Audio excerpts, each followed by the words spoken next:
നന്ദമൂരി ബാലകൃഷ്ണ നായകനായി വന്ന ചിത്രമാണ് ടാക്കു മഹാരാജ്. ടാക്കു മഹാരാജ് ആഗോളതലത്തിൽ 100 കോടി ക്ലബിലും എത്തിയിരുന്നു. ഫെബ്രുവരി 21 മുതൽ നെറ്റ്ഫ്ലിക്സിലൂടെ OTTയിൽ ചിത്രം എത്തുമെന്ന് പ്രഖ്യാപിച്ചതും ആരാധകരെ ആവേശത്തിലാക്കിയിട്ടുണ്ട്. ടാക്കു മഹാരാജ് ആഗോളതലത്തിൽ 126 കോടി നേടിയെന്നാണ് റിപ്പോർട്ടുകൾ വ്യക്തമാക്കുന്നത്.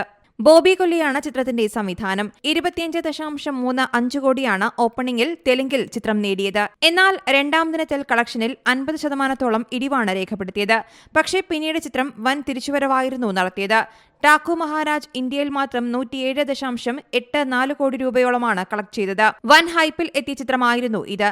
ടാക്കു മഹാരാജിലെ നൃത്തരംഗം വിവാദമായി മാറിയിരുന്നു. നന്ദമൂരി ബാലകൃഷ്ണയും ഉർവശി റൌട്ടേലയുമായിരുന്നു ഈ ഗാനരംഗത്തിലുണ്ടായിരുന്നത്. അനുചിതമായ സ്റ്റെപ്പുകളാണ് വിവാദ ഗാനരംഗത്ത് എന്നായിരുന്നു വിമർശനമുയർന്നത്. സിതാര എന്റർടൈൻമെന്റ്സ് ആണ് ചിത്രത്തിന്റെ നിർമ്മാണം.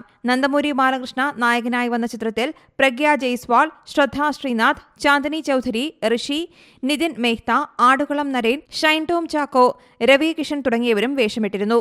തെലുങ്കിൽ മിനിമം ഗ്യാരണ്ടിയുള്ള താരമാണ് ബാലയ്യ. ബാലയ്യയുടേതായ തുടർച്ചയായി 3ാമത്തെ ചിത്രമാണ് 100 കോടി ക്ലബിലെത്തിയത്. News desk Zee Malayalam news. പുതിയ വാർത്തകളും വിശേഷങ്ങളും ഇനി വിരൽ തുമ്പിൽ.